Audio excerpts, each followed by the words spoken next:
Imagine ser um escravo, passar a vida inteira trabalhando na terra e sob o controle de outra pessoa, gerando lucro para ela. Você não possui nem controla nada e, pela lei, não é considerado pessoa, mas propriedade. Imagine que, além de se libertar, você lidera um exército. Você derrota os soldados espanhóis, expulsa os britânicos e controla toda a colônia. O homem mais poderoso da Europa manda 40 mil soldados para te destruir. Isso não é uma história inventada, essa é a vida real de um homem chamado Toussaint Louverture. A história dele é uma das mais notáveis da história da humanidade e, de alguma forma, a maioria das pessoas nunca ouviu falar dela. Mas quando terminarmos o episódio de hoje, você vai entender por que deveria ter ouvido falar. Sente-se, relaxe e bem-vindo ao acampamento da história.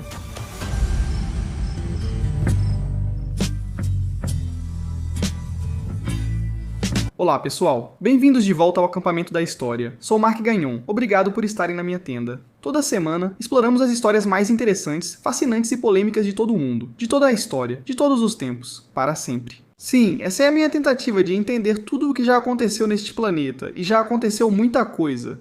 Só cheguei aqui nos anos 90, é isso. São milhares de anos de conflitos, líderes, pessoas más, guerras e tudo isso eu estou tentando entender melhor. Tudo certo? Fazemos isso toda semana. Se gosta de história, inscreva-se.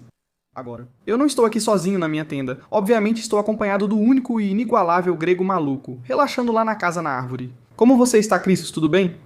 Tudo certo, Cristos? Não temos tempo porque temos um assunto muito importante para discutir. Recebemos muitos pedidos e comentários pedindo para falarmos sobre a Revolução Haitiana e sobre o homem. Toussaint Louverture. Aqui estou eu.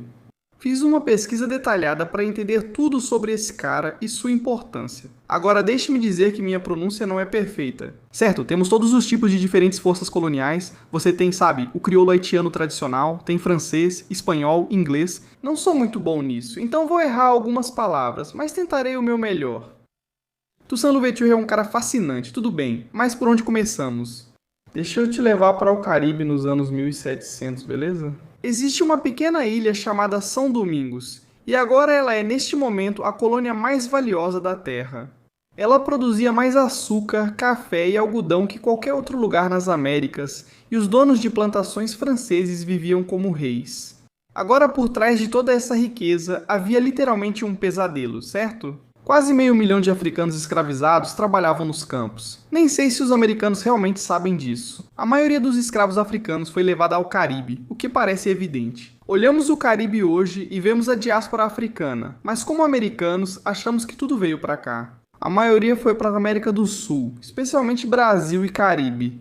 Naquela época, quase 500 mil de africanos escravizados trabalhavam nesses campos, enfrentando a brutalidade da escravidão de bens móveis no Caribe. Quero dizer, eles são espancados, marcados e trabalham até a morte. É como as piores condições que você pode imaginar, certo? A expectativa de vida de uma pessoa escravizada em Saint-Domingue era só de 21 anos, um dos sistemas de escravidão mais cruéis já criados. Fizemos um vídeo sobre o rei Leopoldo e o comércio de borracha no Estado Livre do Congo, África Central, sob domínio belga. Foi brutal. Para ser honesto, isso aqui chega perto. Então, em 1791 aconteceu algo que ninguém achava ser possível. A população escravizada se rebelou. Eles se levantaram, queimaram as plantações, mataram seus captores. Eles iniciaram uma revolução que duraria 13 anos e mudaria completamente todo o hemisfério ocidental. Agora, no centro dessa revolução está um homem chamado Toussaint Louverture. Um homem nascido em Correntes, nascido como escravo, que se tornaria um dos maiores líderes militares e políticos de sua época. Os franceses o chamavam de Napoleão Negro, que é um nome impressionante. Se ainda não fizeram isso, seus inimigos até o chamavam de gênio, seu povo o chamava de libertador. Mas aqui está a parte mais louca. Quando a Revolução começou, Toussaint tinha 50 anos. Ele já era livre há 15 anos, tinha uma pequena fazenda e até possuía um escravo. Tudo bem, não vou julgar ele por isso. Não foi certo, mas ele libertou muita gente, então vou relevar. Ele não tinha treinamento militar, experiência política ou razão para arriscar. Tinha feito tudo certo, vencido o sistema e escapado. Por que ele fez isso e como esse ex-escravo idoso conseguiu derrotar 3 impérios europeus? Bem, para entender essa história, você primeiro precisa entender este lugar. Chamada São Domingos, essa colônia ocupava o terço oeste da ilha chamada Hispaniola pelos espanhóis. Hoje, esse mesmo território é a nação do Haiti. Sim, Haiti, mas no século XVIII era francês. Ok, desculpa, eu nasci na França, foi mal, e a França tinha transformado isso numa máquina de fazer dinheiro, baseada no sofrimento humano. A sociedade de São Domingos era organizada como uma pirâmide. Bem no topo estavam cerca de 40 mil franceses brancos, você sabe, caras coloniais. Eles controlavam terras, governo e poder. Abaixo deles vinham as pessoas livres de cor, certo? Cerca de 30 mil pessoas, geralmente mestiços libertos, ainda enfrentavam discriminação constante. Eles podiam ter propriedades e escravos, mas não votar nem ocupar cargos públicos. Eles, sabe, não podiam sentar na mesma seção que os brancos. E isso valia para igrejas, teatros e coisas assim. E então, na base, sustentando todo o sistema, havia cerca de 500 mil africanos escravizados. Eles não tinham direitos, eram só propriedade, comprados, vendidos e até mortos pelos donos. Eles, na prática, não eram considerados seres humanos. Agora, esse arranjo era brutal, mas era estável mais ou menos, enquanto a França mantivesse um controle firme e brutal, você sabe, do outro lado do oceano. Em 1789, tudo muda com a Revolução explodindo em Paris.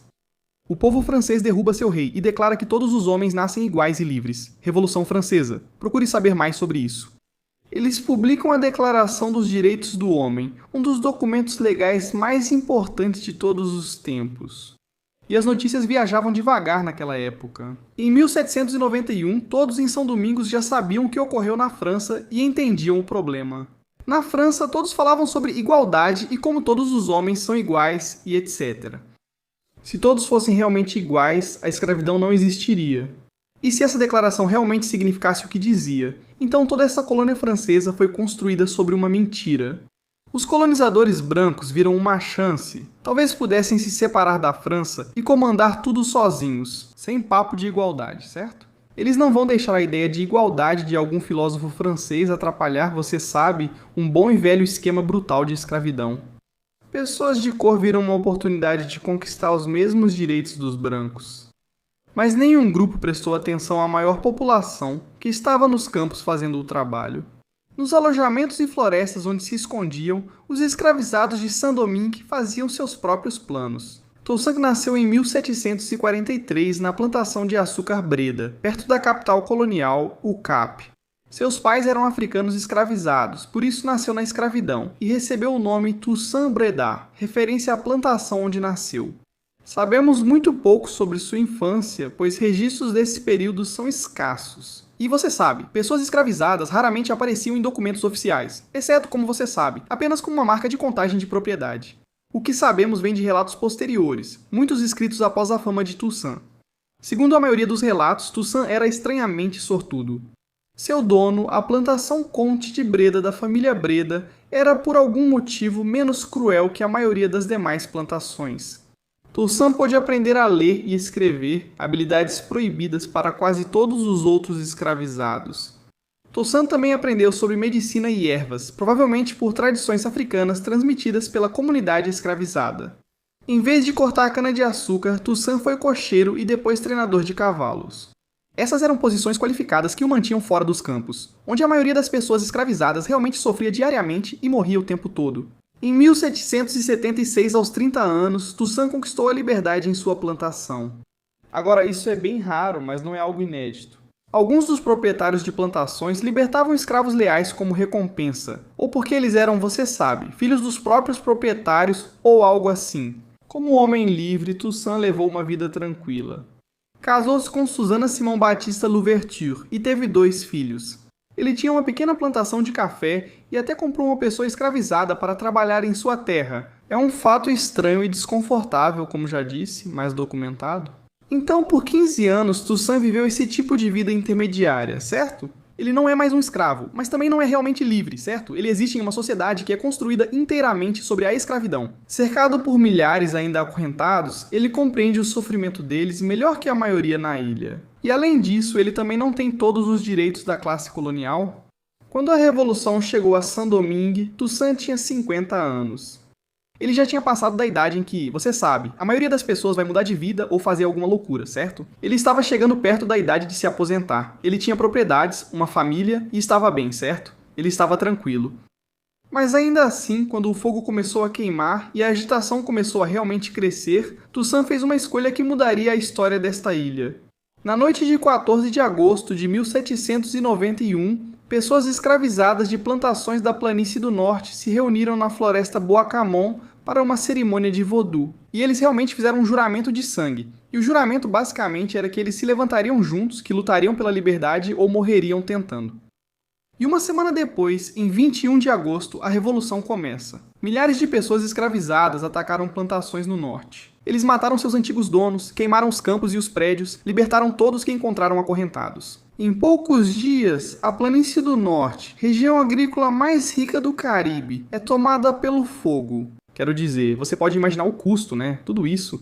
Eles simplesmente disseram, quer saber? Estamos fora agora. A violência é extrema de todos os lados. A atrocidade desse regime brutal de escravidão é terrível, mas violência é violência. E os rebeldes estavam cometendo, sabe, atos violentos contra essas famílias brancas. E quando, sabe, os brancos e os libertos de cor organizavam um contra-ataque. Eles massacraram milhares de pessoas escravizadas e ao final de 1791, pelo menos, 4.000 pessoas brancas e 15.000 pessoas negras tinham morrido. Toussaint não aderiu de imediato à revolta, agiu com cautela e protegeu sua família. Primeiro, ele mandou sua esposa e filhos para um local seguro em Santo Domingo, sob o controle espanhol no leste da ilha. Ele ajudou seu antigo dono de fazenda a fugir para os Estados Unidos. Só então libertou seu escravo, deixou a fazenda e foi para o território rebelde. Agora, no começo, Toussaint serviu como médico e estava tratando combatentes feridos. Seu conhecimento médico o tornou valioso na resistência, mas logo mostrou ser capaz de mais. Em 1791, comandava uma tropa de 600 homens. Sua habilidade em treinar soldados e vencer batalhas atraiu mais recrutas e logo tinha 4.000.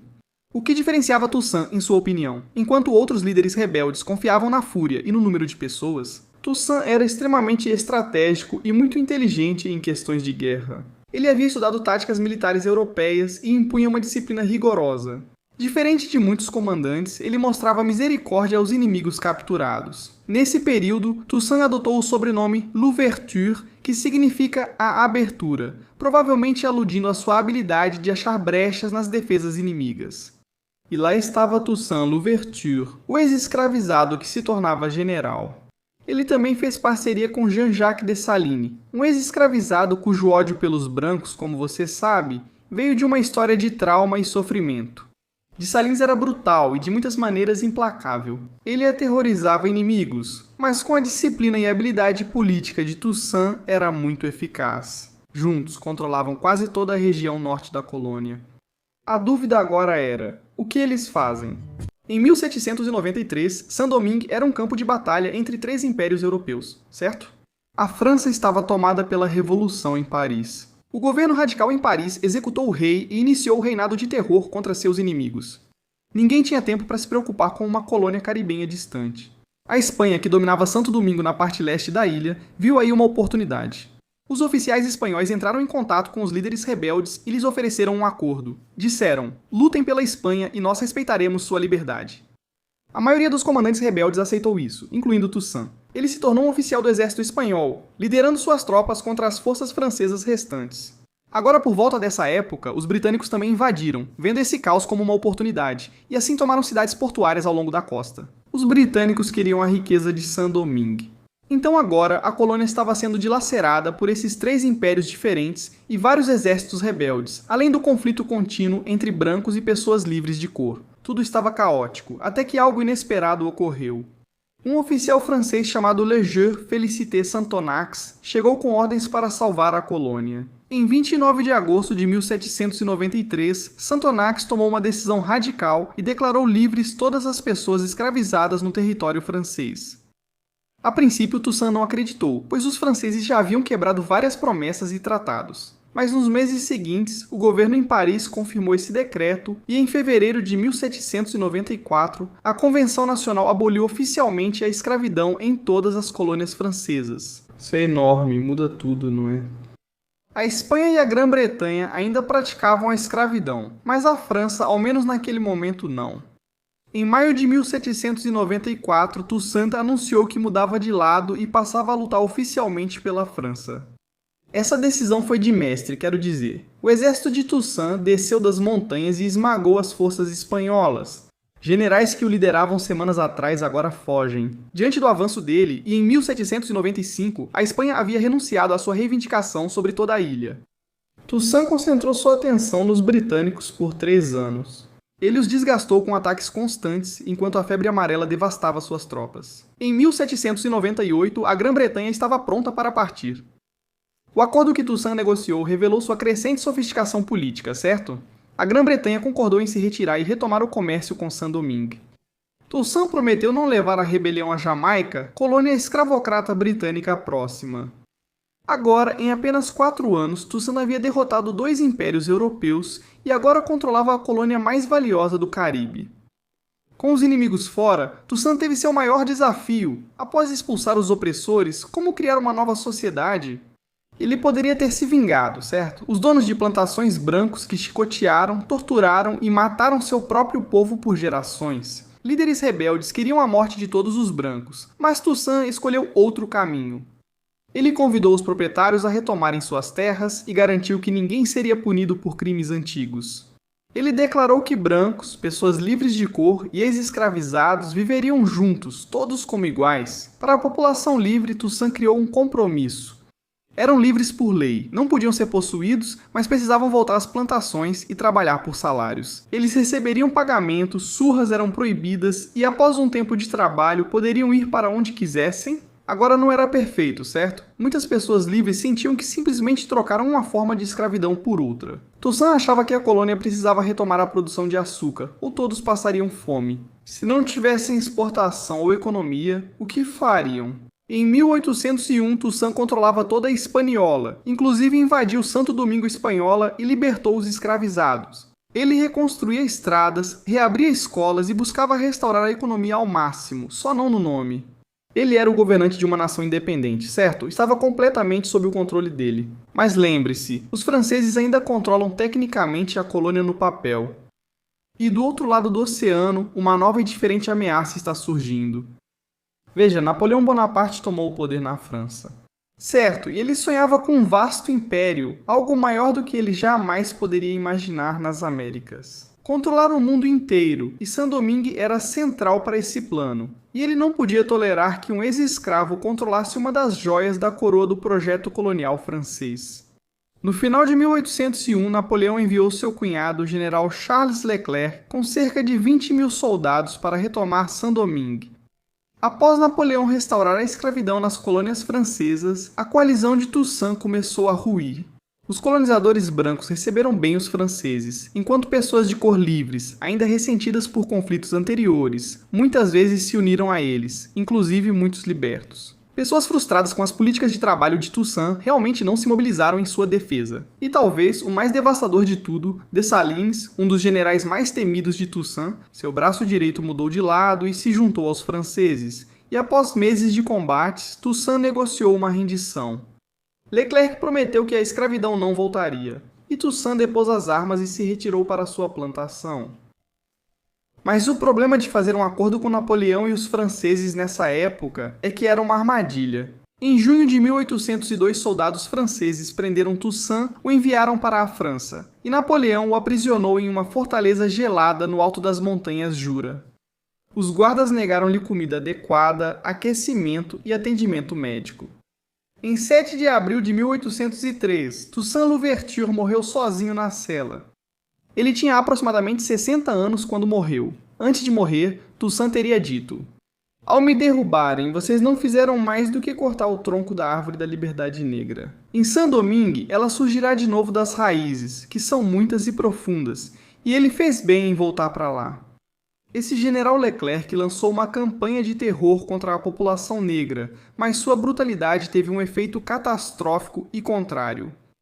Dessalines trocou de lado outra vez, sem misericórdia. Em 1803, suas forças mataram quase todos os brancos restantes na colônia, com extrema violência. Mas o mesmo pode ser dito sobre o que os franceses e sua violência foram para as pessoas que viviam lá.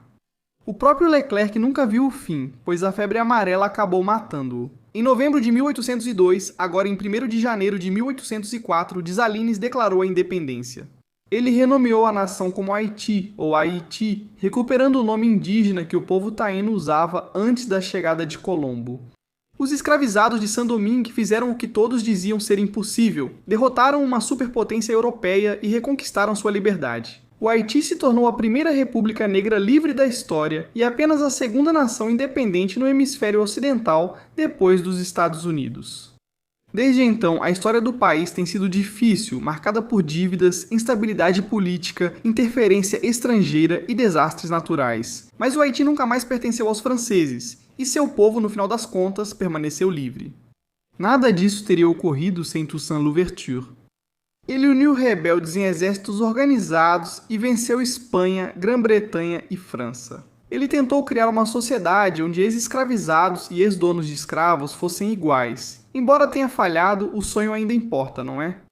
Toussaint foi um general brilhante que derrotou impérios europeus e um político habilidoso que conseguia negociar acordos e equilibrar forças impossíveis. E em um mundo que só lhe mostrou crueldade, ele escolheu o perdão em vez da vingança. Esse foi o escravo que se tornou general, o general que se tornou governante e o governante que morreu acorrentado para que seu povo pudesse ser livre. E esta é a história de Toussaint Louverture. Quero dizer, essa é uma vida fascinante, Toussaint Louverture. Primeiro, nome incrível, né? Acho que podemos deixar claro, vou esquecer meu nome de plantação. Eu sou a abertura, sou o cara que acha a brecha. Sabe o que quero dizer? Vou quebrar cabeças onde puder, nem me dê uma chance porque vou causar na área. Quero dizer, isso é simplesmente incrível. E além disso, ele é aquele cara parceiro pra tudo, né? Tipo, mesmo quando a revolução começa, primeiro de tudo, ele tem o quê? Uns 50 anos. Ele não precisava fazer isso. Tem filhos, esposa, uma boa vida, podia só fugir. Tipo, ele tirou o antigo dono dele de lá, tipo, o antigo dono da fazenda. Ele tirou ele de lá, tirou o filho, os filhos e a esposa. Ele libertou todos eles. Ele fez de tudo para cuidar das pessoas ao seu redor. E aí ele ficou tipo, beleza, eu vou escolher meu lado, vou lutar pelo meu povo, isso é incrível, é quase isso. É interessante a relação entre Louverture e Dessalines, é um paradigma interessante.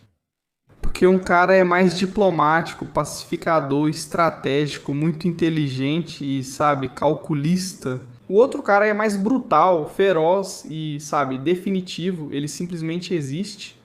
Sabe o que? É muito parecido. Eu me pergunto se as pessoas falam sobre isso. Tenho certeza que sim. Mas tipo Martin Luther King e Malcolm X, porque Martin Luther King é assim. Olha, podemos ter paz e podemos ter unidade entre todo o nosso povo e tal, e todos podemos viver como um só, e é uma mensagem muito impactante e inspiradora. A energia do Malcolm X é: não, temos que cuidar das nossas coisas, retomar nossa vibe e não confraternizar. Talvez eu esteja distorcendo a ideia do Martin Luther King ou Malcolm X, mas a energia é diferente, entende? E embora você saiba que isso é realmente, na verdade, é uma maneira muito interessante de ver isso, eu me pergunto se isso se encaixa. Quero dizer, se alguém souber mais sobre isso, por favor, fique à vontade pra comentar. Mas, tipo, você tem Martin Luther King, que é, tipo, sabe, como o Louverture tá ali sendo, tipo, vamos ser diplomáticos, vamos todos viver em paz. Mas quando os franceses voltam, quem os recebe? Os brancos, os colonialistas. Eles dizem: ei, vamos trazer os franceses de volta, eles são bons. Eles logo dizem: vocês nunca estiveram do nosso lado, só eram legais porque deixávamos vocês viverem. Quando Dessalines assume após tirarem Louverture, ele diz: vamos nos livrar de vocês, pois não são confiáveis. Se os franceses voltarem, vocês se unem a eles e começam outra rebelião. Nunca vamos nos livrar disso. Então ele escolhe a decisão final para criar um país para o seu povo. Porque é interessante, né? Tipo, Louverture era diplomático e no fim das contas, isso meio que levou ele para a prisão porque ele confiou nos franceses. E aí, o que eles fizeram? Traíram ele e depois Dessalines. Ele foi muito mais brutal, muito mais violento e muito mais focado. E funcionou.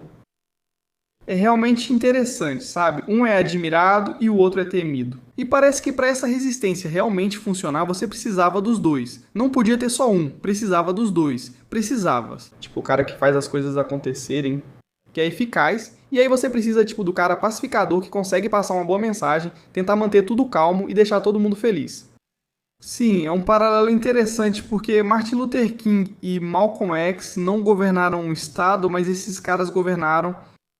É o único no hemisfério ocidental além dos Estados Unidos. Isso é incrível, então não sei. É um capítulo muito interessante da história.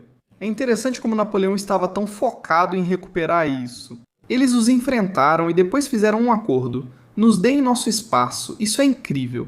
Você tirou algo disso? Cristóvão, só o chapéu estiloso que ele usa agora. Esse negócio é muito estiloso. Você tá mandando bem. Isso tá demais. E com o brinco, eu nem tinha visto o brinco. Ele tá com o brinco do Michael Jordan, aquele de argola. Isso é irado, cara, muito estiloso, tá demais. Eu gostei muito disso. Mas é interessante, né? É interessante como essas coisas acontecem. Porque até se você olhar para Martin Luther King, né, a mensagem dele de paz é realmente admirável, mas no fim das contas ele morre. Gandhi tem uma mensagem de paz, ele é morto, Jesus.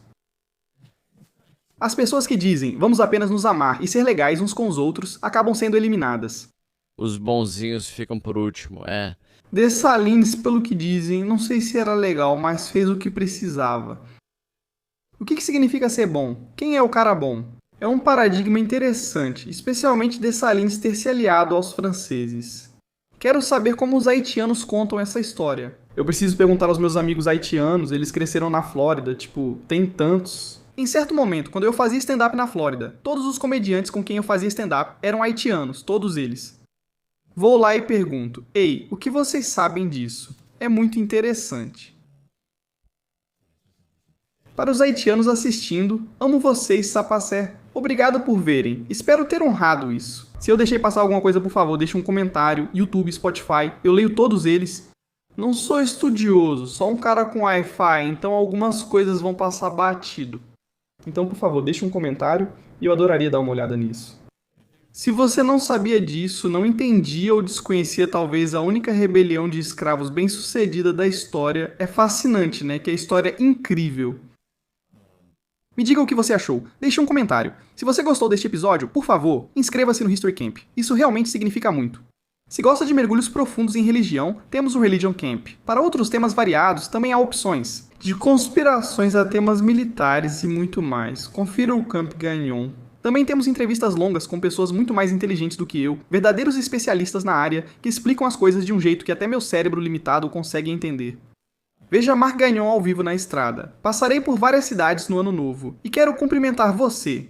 Apertar sua mão após o show, tirar foto e conferir os produtos na Camp RD. O link está na descrição. Muito obrigado, pessoal. Esse foi mais um episódio do History Camp. Vejo vocês no futuro para falar do passado. Paz.